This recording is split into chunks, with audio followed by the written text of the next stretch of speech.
Alright, so in this video, i-check naman natin tong 10 pieces na guitar set tools na nabili natin from Rixton. So, ang maganda dito, no, meron na siyang capo as well as yung guitar tuner. And actually, gagamitin ko siya for my ukulele na sa Rixton ko rin binili. Kasi hindi pa ako sure kung tama ba yung tono nung, nung ukulele ko kasi parang tinansya ko lang siya.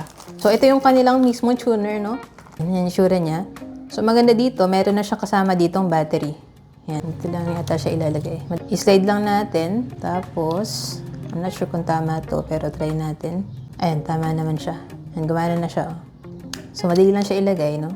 Yan. So, soon try ko to gamitin para matono ko tong aking ukulele.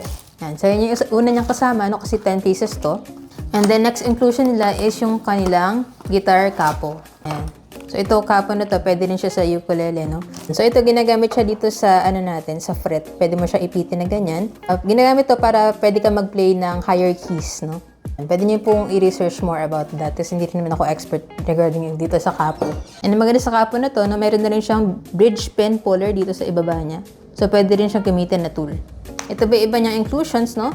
Meron siya kasama dito na pick bag. Yan. Meron kayong mga guitar pick na ginagamit, pwede nyo ilagay dito. And then, pwede nyo na lang siya i-keychain sa wallet nyo or sa bag nyo. Yan, para hindi siya mawawala. Tapos, may kasama siya ditong 7 pieces na guitar pick.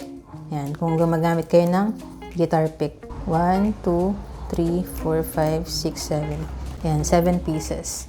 Yan, so, ito lahat yung mga kasama niya, no? 7 pieces na guitar pick, isang pick bag, isang tuner, and then isang guitar capo. Kaya siya 10 pieces na guitar set tools for tuning and for playing the guitar, ukulele, or pwede rin siya sa bass. So yun lang, sana nakatulong tong video. If you have any other questions, just let me know in the comments and follow for more.